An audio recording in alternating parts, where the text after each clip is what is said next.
இன்று நம்ம பார்க்கலாம் இல்லைங்களா? இலுமினாட்டிஸ் தான் உலக ரகசியமா கட்டுப்படுத்துறாங்க. நியூ வேர்ல்டு ஆர்டர்ன்னு ஒண்ணு நிச்சயமா இருக்கு. அத கொண்டு வர பார்க்குறாங்க. நெறைய பேர் பேசுறாங்க.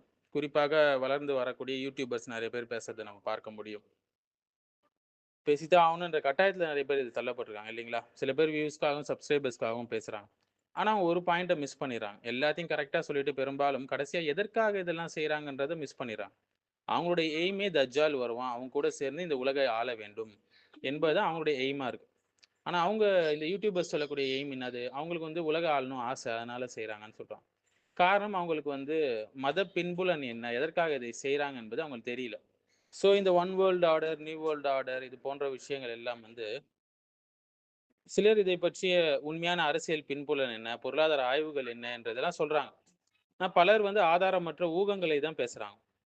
ஸோ ஒரு முஸ்லீமுடைய வேலை என்ன இதுல அப்படின்னு சொல்லி பார்த்தீங்கன்னா, அதுதாங்க முக்கியம். இதிலேயே மூழ்கி இருந்து அது எல்லாத்தையும் அப்டேட் பண்றது, ஒண்ணுத்துக்கும் அவனை காரணம் காட்டுவது, இதை விட இது ஒரு முஸ்லீமுடைய நிலை அல்ல. ஒரு முஸ்லீம் வந்து தஜ்ஜாலுடைய ஃபித்னாலேருந்து பாதுகாப்பா இருக்கணும். அதுக்கு ரசூலுல்லாஹி அலைஹி வஸல்லம் சொன்ன விஷயங்கள அவன் என்ன செய்யணும்? செய்யணும். ஈமானை வலுப்படுத்தணும். ஆதாரம் இல்லாத தகவல்களை நம்பவும் வேண்டாம், பரப்பவும் வேண்டாம். ஒவ்வொரு நிகழ்வு எது நடந்தாலும் அதை வந்து மறைமுக அமைப்பை காரணம் காட்டுவது, இது போன்ற விஷயங்கள் வந்து ஒரு சரியான விஷயம் இல்ல. தஜ்ஜாலை எதிர்கொள்ளணும். இந்த டீம் எல்லாம் எதிர்கொள்ளணும்னா, தௌஹீதுல உறுதியாகணும். குர்ஆனை புரிந்து கொள்ளணும். சுன்னாவை பின்பற்றணும். தொழுகை நிலைநாட்டணும். சதி கோட்பாடுகளை வந்து பகிர்வதை விட அறிவை வளர்த்துக் கொள்ள முயற்சி செய்யணும்.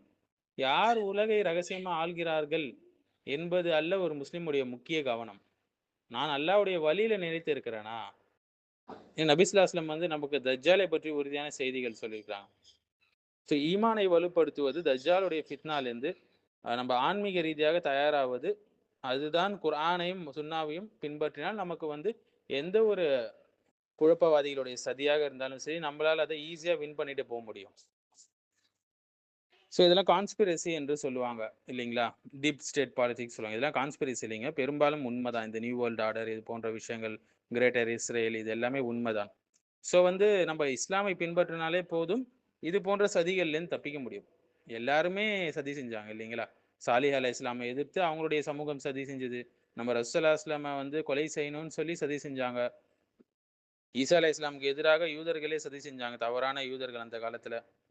தௌராவை சரியாக பின்பற்றாத யூதர்கள் அவங்களே சதி செஞ்சாங்க. சதி செய்வது என்பது எல்லா காலத்திலும் முஸ்லிம்களுக்கு எதிராக இருக்கிறது. பல இயக்கங்கள் சதி செய்து அதுல ஒண்ணுதான் இந்த இலுமினாட்டிஸ் இது போன்ற விஷயங்கள். சைத்தானை வழிபடக்கூடியவர்கள், தஜ்ஜாலுக்காக வெயிட் பண்ணக்கூடியவர்கள் என்பது.